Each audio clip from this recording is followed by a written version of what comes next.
our first Bible class with our first Rabbi recording. Stuart Federal. Yay! Yay! Mentor of mine. You are kind. Brilliant rabbi. No, definitely not.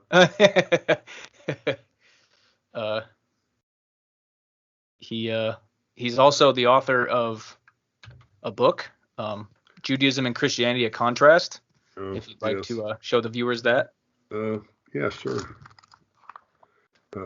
Yeah. Okay. How's that? That's perfect. Okay. Judaism and Christianity: A Contrast. And by the way, it has been translated into Spanish at Judaísmo y Cristianismo un contraste. I can't really pronounce it Spanish very well. Okay. So how's that? Perfect. There we go. Yep, that's good right there. Ta-da! Ta-da! Ta-da! Okay. I myself have that book. It's great. Thank you. I have it on Kindle, so it is on multiple different platforms if you don't, don't buy the hard copy, but it's on hardbound, paperback, Kindle, Nook, and ebook. Yeah, simple, layman's terms, easy to understand. Yep. Any English or Spanish speaker could pick that up and get what you're putting down in a matter of minutes. So it's wonderful. Most people, when they talk about how Judaism and Christianity differ, they talk about how we differ on interpretation of scriptures. But each religion has its own foundation, and basically what I show is that the foundation of Christian theology is unbiblical at its base. So, yeah. I can only hope people read it and enjoy it. I mean, as we will see when we get into our first conversation, our first biblical verse, I can take a verse and understand it, and you can take the same verse and understand it differently. Mine is only my opinion, yours is only your opinion, and the third person can say, I agree with you, or I agree with, he agrees with me. Right. And that's only his opinion. Mm-hmm. But if I can show a verse in the Hebrew scriptures that is, if you take it literally, simply, no spin, just as it reads, and it contradicts your interpretation, then I have to reject your interpretation. And that's how I discuss comparative religion between Judaism and Christianity in my book. Right. Yep. So. And at the end of the day, Christianity can't be true and Judaism false. It relies so much on what Judaism claims. Right. And if Judaism is true, Christianity still has to be false. Right. Because it contradicts plain, simple, obvious, pashat, literal, as is, no spin verses in the Hebrew scriptures. So. Yep. All right. So you want to talk about Genesis 1:26, prime example of where Judaism and Christianity differ on their interpretation of a verse, for sure. Right. Absolutely. So you will be bringing this up in, Yeah. I'll transpose all the verses on top of the. Yeah. All right. So first is Genesis chapter 1, verse 26. That's the verse we're talking about. Yep. Okay. And how does it read? And God's. Read it? Go ahead. Okay. All right. Now this is from Safari's translation, so actually I'll open up the King James. Either way. Okay. So if I'm not mistaken, I think, Safaria says, and God said, let us make mankind in our image, after our likeness. They shall rule the fish of the sea, the birds of the sky, the cattle, the whole earth, and all the creeping things that creep upon the earth. Right. And the King James, and God said, let us make man in our image, after our likeness, and let them have dominion over the fish of the sea, and over the fowl of the air, and over the cattle, and over all the earth, and over every creeping thing that creeps upon the earth. So basically, there's not a whole lot of disagreement. And the issue comes in with Christianity is because it says, let us make man in our image, after our likeness. Then they assume, Trinity, Right. Problem with that is, how many is plural? Anything more than one. Exactly. So let us make man in our image after our likeness can actually refer to 450,236,772. There's no reason to believe that our is a trinity, or three refers to three. It could refer to four or 4,000 or 400,000. The only Right. reason Christians say it's three is because they already believe in a trinity. Therefore, any plural means three to them. Mm-hmm.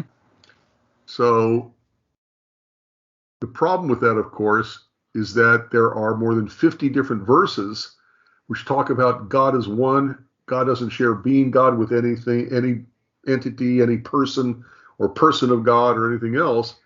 And there's a verse that says, I am the first, I am the last, besides me there is no other, which means if I am the first, then I don't have a father.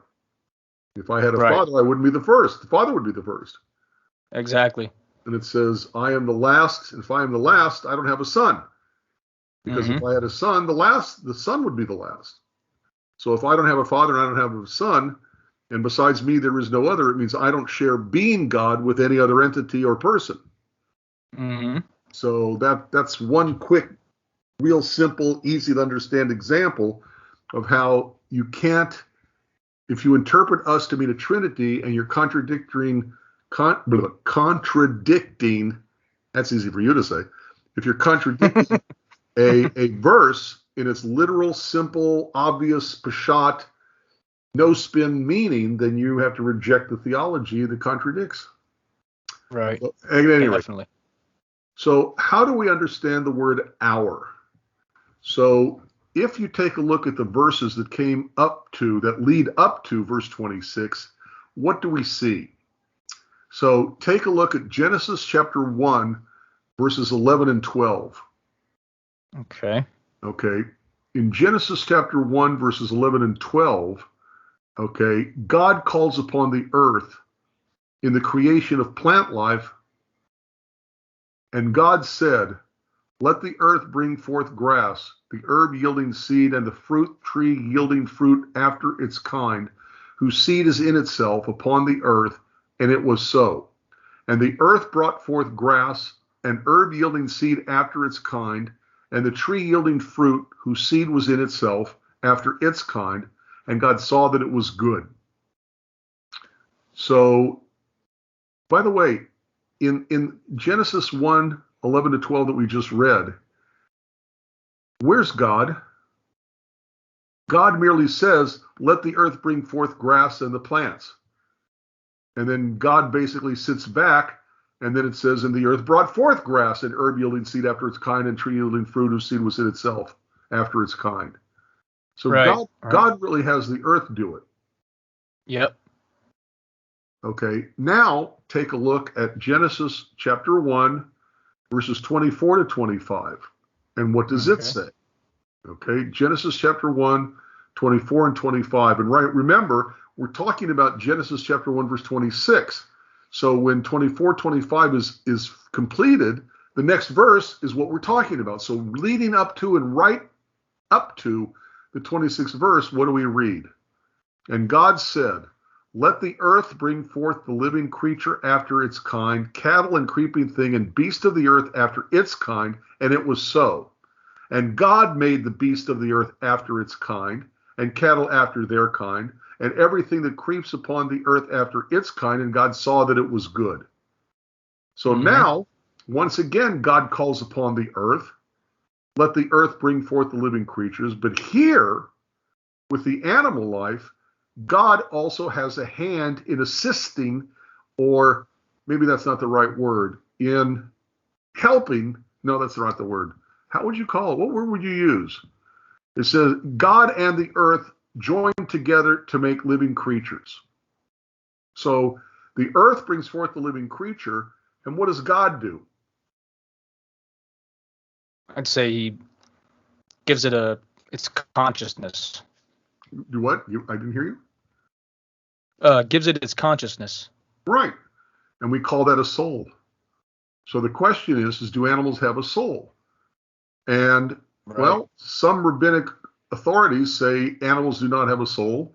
Some rabbinic authorities say animals do have a soul, but at the end of their life, the soul does not continue. And some rabbinic authorities say that animals have a soul, and when they die, in some way or another, their soul lives on. So it's up for debate. But the point is that you have this precedent of God and the earth joining together to make animals. Mm-hmm. Okay, but Judaism doesn't believe that animal souls are the same quality, the same elevated soul that human beings have. Right. Right. And that brings us to our verse at hand, Genesis chapter 1, verse 26. Okay, Mm-hmm. so who is it that God is speaking to when God says, let us make man in our image after our likeness? And Well, thus Judaism, far it's been the earth. exactly, exactly. So, and see, Judaism, and I would argue most religions on earth, believe that human beings are made up of the flesh and blood, okay, the earthy Mm-hmm. material, okay, the physical, but we are also made up of a spirit, a soul given to us by God. Right. So the verse 26 is talking about is that God and the earth combine efforts to make human beings. The earth provides the flesh and blood, the physical, and God provides the soul, the spiritual. So what happens at the body's death? We are told what happens at the body's death. Take a look at Ecclesiastes chapter 12, verse 7. Ecclesiastes chapter 12, verse 7. Ecclesiastes, by the way, is my favorite book of the Bible. So Oh, really?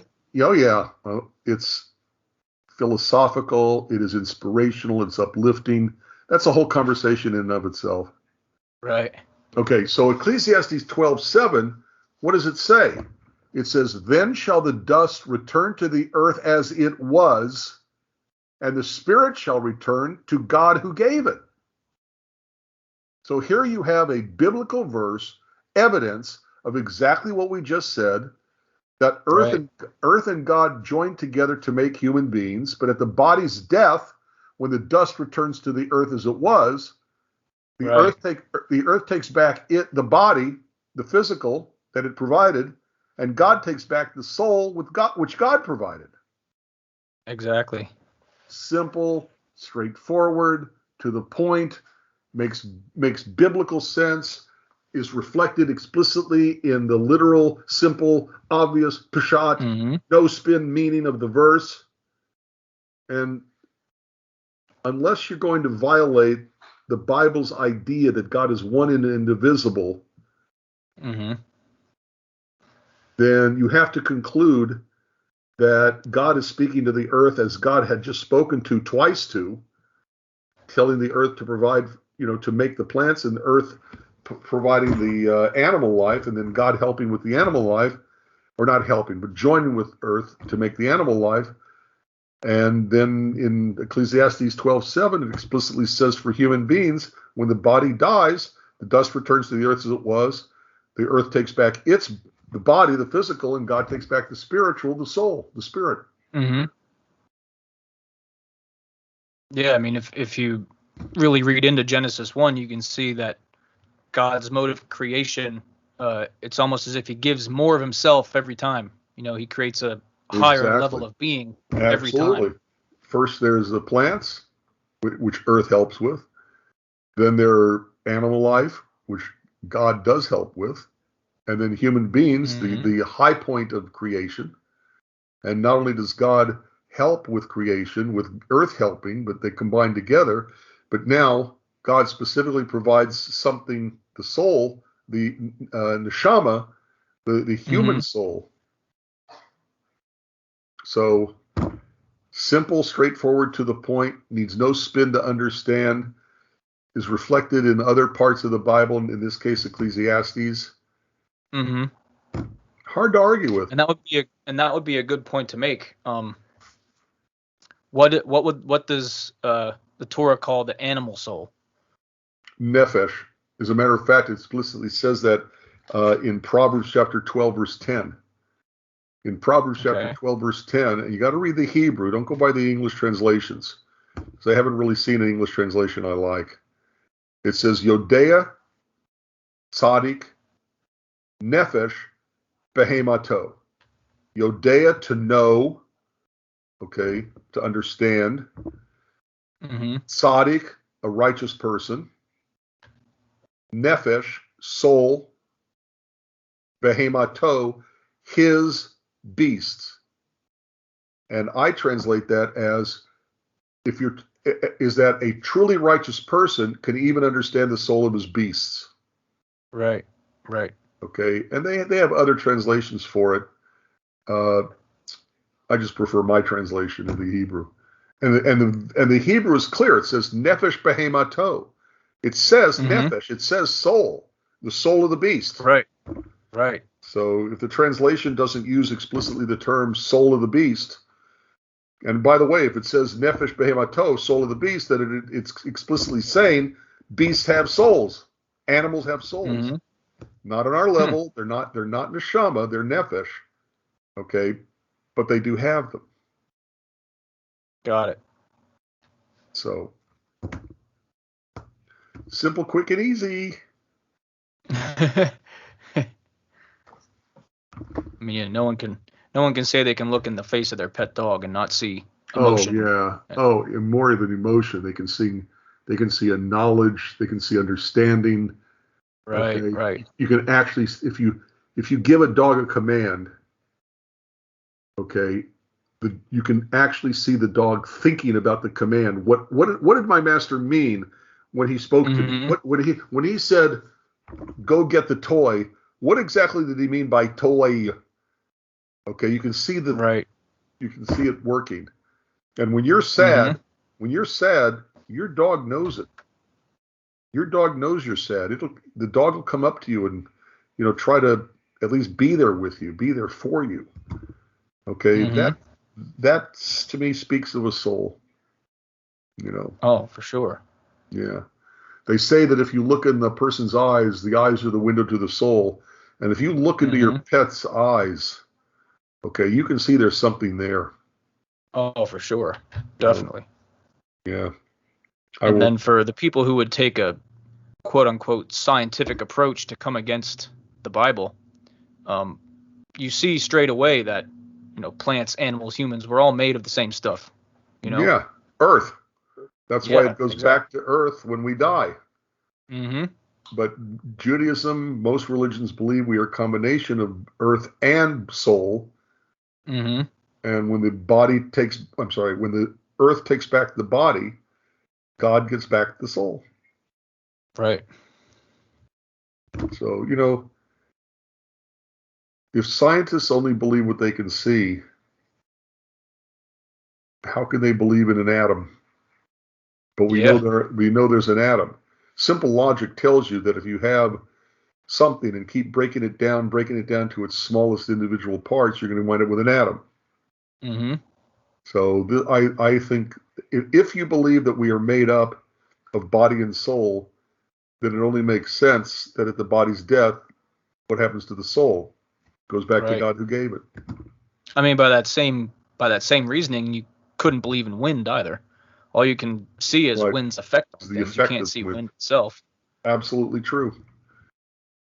And the spirit and wind in Hebrew are the same word, if I'm not mistaken, right? Wind, soul, breath. In other words, if you take wind and breath and think about them, what the word ruach means is body of air. Thing of air. Okay. And that's what you have when you have breath. That's what you have. Maybe that's what you have when you have soul. Right. God breathed the soul into human beings. So there's something about the wind, about the air, the mass, that we're talking about here.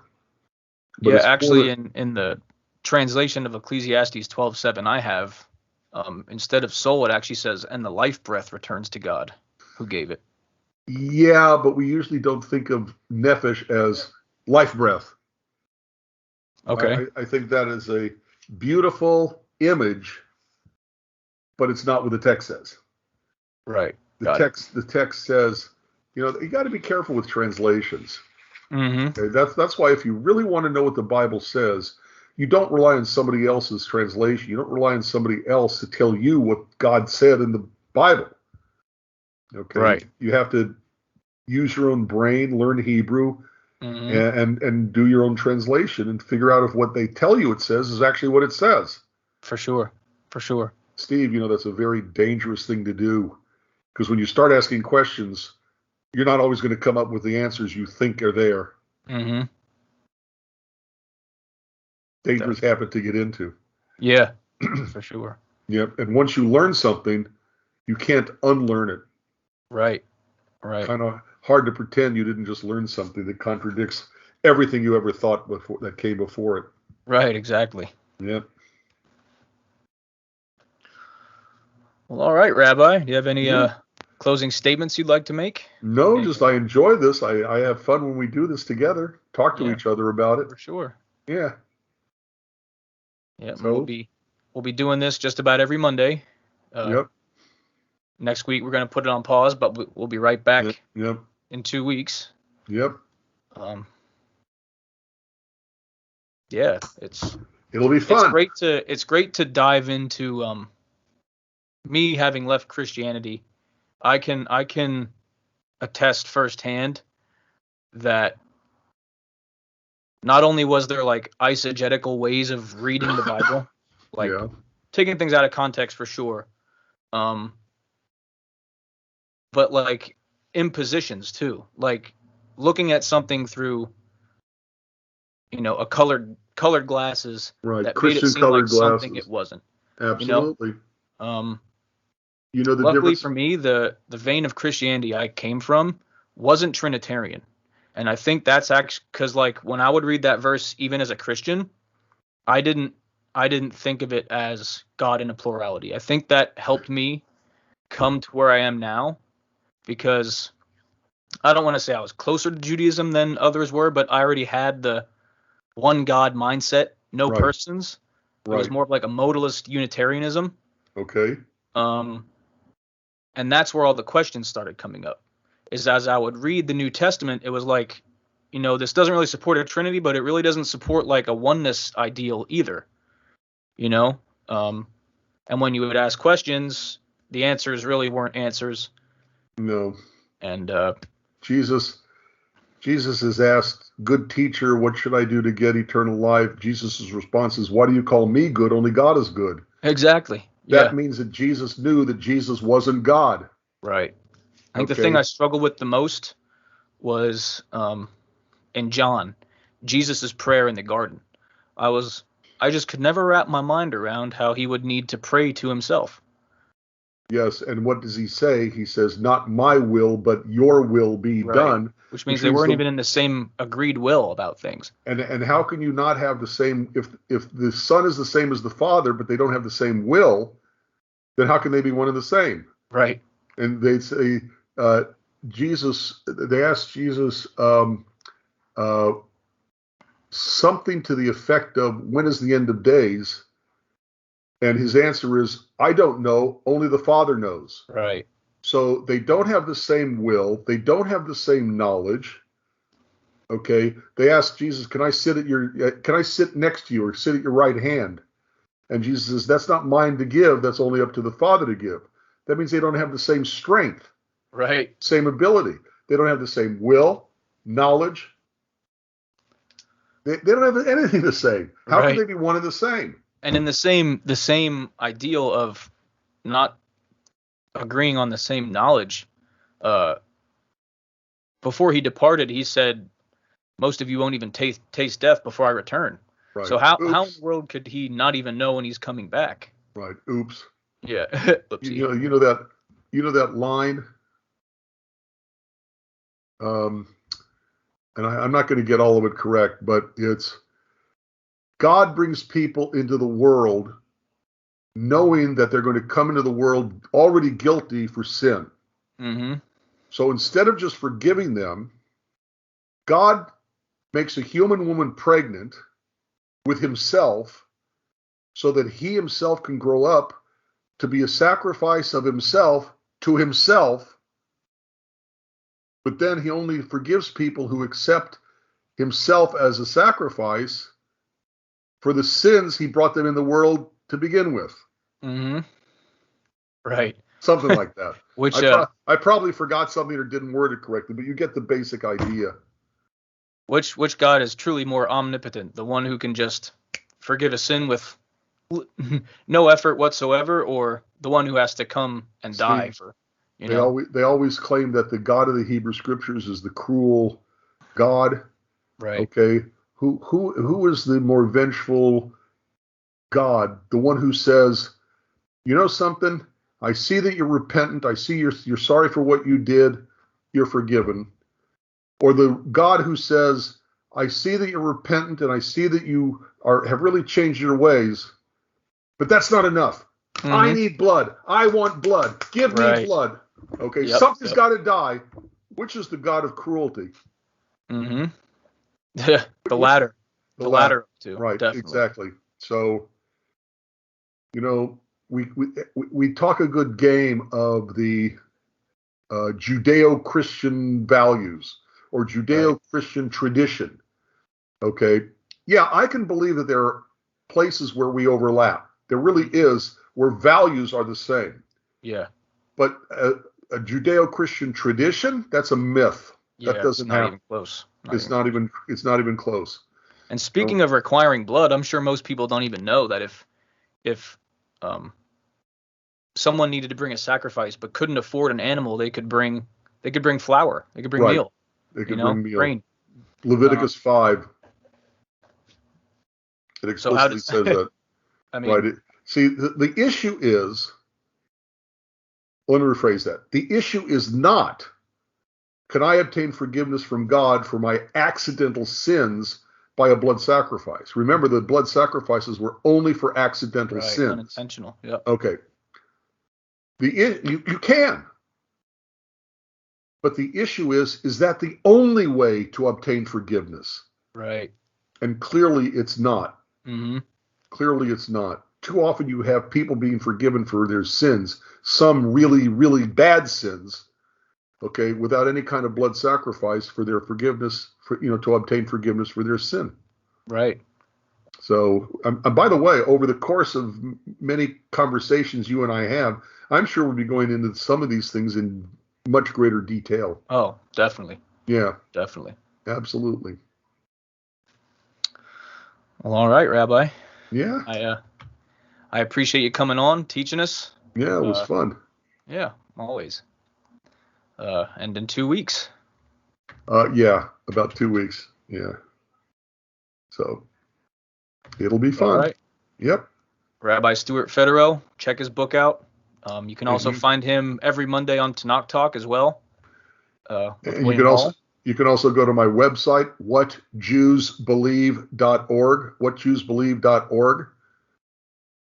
Yeah, and that's quite the resource too, right?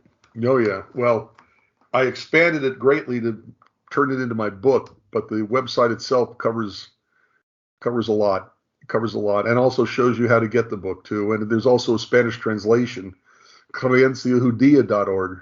Okay. Yeah. Awesome. Yep. Well, all right, my friend. Yeah. Thank you. Yes, thank you. I appreciate it. I appreciate you, and I'll. So do I, Steve. Talk to you again in 2 weeks. Absolutely. All righty.